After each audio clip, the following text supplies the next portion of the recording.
Hey everyone, as I always say, thanks for coming out.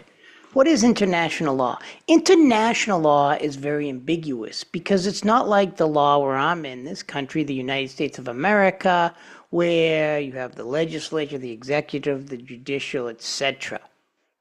So what is it? It's pretty ambiguous. If you want to study international law, it can be difficult, but there are some key issues. The number one source of international law comes from what we call international customs, practices of states. That's very, very important because as we just saw with the US bombing of Iran, as well as Israel's bombing of Iran, are these self-defense measures or preemptive measures? When George Bush attacked Iraq, some of you weren't even born then, but I was, unfortunately. I'm like 90. So when he hit Iraq, he did this preemptive strike. What's a preemptive strike?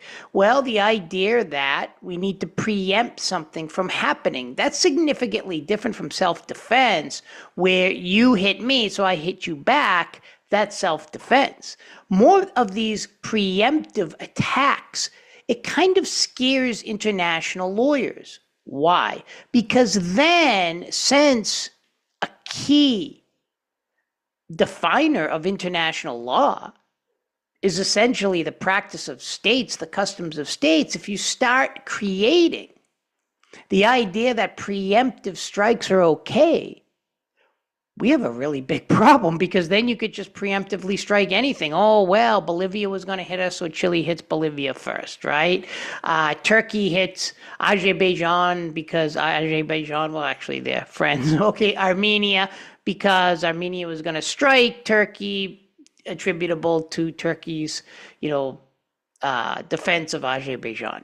We could go on and just use hypothetical examples, which is exactly why international lawyers and scholars are scared of this. When Israel hit in the early 1980s Ozark, a nuclear power area of Iraq, it was considered preemptive. So this starts making scholars nervous. But on top of that, it's not just the smaller states.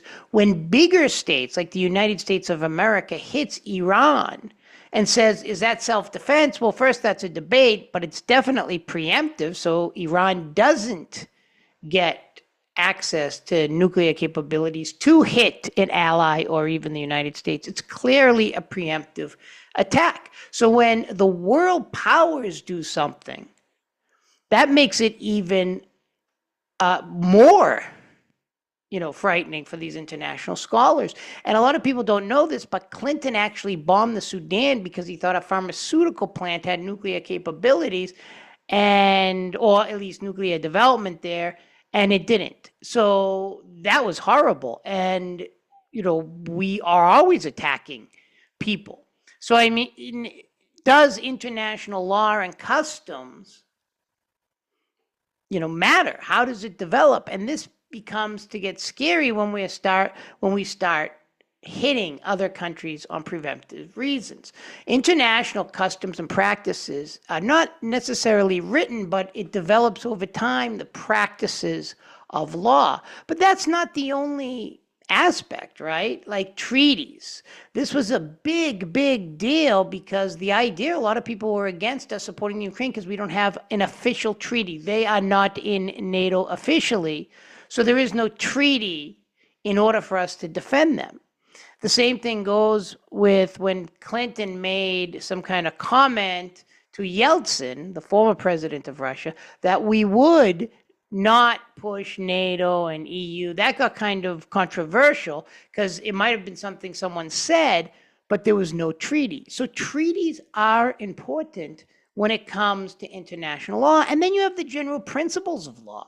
Think about it, like what's going on in Gaza, the horrible Holocaust from the Nazis in Germany. All of these things are very, very horrific. So is there a natural law? But as you'll see later, what about the legal positivism, which kind of states that law will develop through practices of the state, not necessarily natural law, where I think a lot of those general principles come from, right? Like genocide is illegal. But what rises to the occasion? Look at what's going on in Myanmar. Look at what's going on in Gaza. Look at what went on in Guatemala, which we supported, which was considered genocide against the indigenous people. But since they were anti-communist during the 1980s, we supported it. So this gets, interesting on what is international laws. And then there's judicial decisions. This can help benefit countries where when they start writing scholars, these international law scholars start writing, and then you have judicial decisions like in the International Court of Justice case where Nicaragua took the United States to court in the early 1980s, and about 2 years later, this takes time, Nicaragua won. That we were supporting paramilitaries, we illegally mined their ports, that is, put mines in the ports of Corinto. I've been there. And we were essentially supporting an illegal war against the small country of Nicaragua. So then that becomes international law. And then when you start asking the question, does international law matter? It does for these smaller states because it gives them a vehicle to help write their own history, which is a theme of this class, which will be an exam or a quiz, whatever. But like that mural behind me from Leon, that's a CIA snake.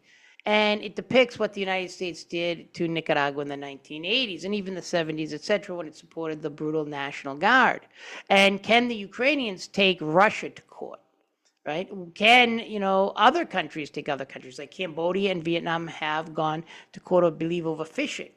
But to the smaller states, it does matter because these states don't have huge military might like the United States, Russia, China, Iran, etc. So international law becomes even more important to them. When Bolivia took Chile to court over stealing land from the War of the 1800s, now Bolivia is a landlocked country. It's been using the International Court of Justice. And the people listen to this. So it's a very interesting just phenomena, international law. So a lot of people in the bigger states just laugh at international law, but I think the smaller states have astutely used it. As I keep on saying in these different lectures, Argentina took Ghana to court because Ghana was holding its ship because the United States of America said Argentina owes us money, the vulture funds. We lent them money.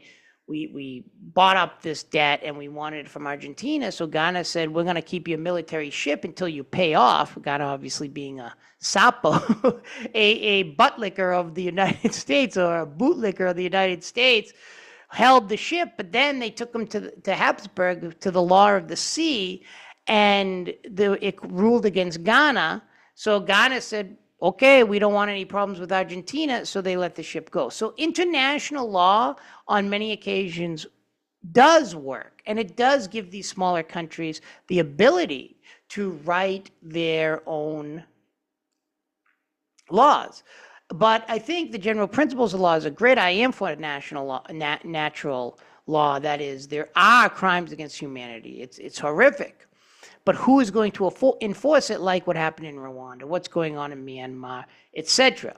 But international law is this mixed bag, as I always say. It's very ambiguous, but at the same time, it's very important. And it comes from sources that we have to understand that sometimes, are difficult, like international customs and the practices of laws, treaties, general principles, etc.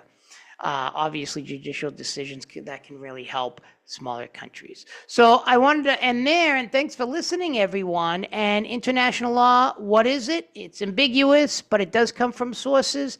And on top of that, smaller countries can use it, even though a lot of powerful countries kind of steamroll over international law. It's very important for other countries and for writing history. Take care, everyone.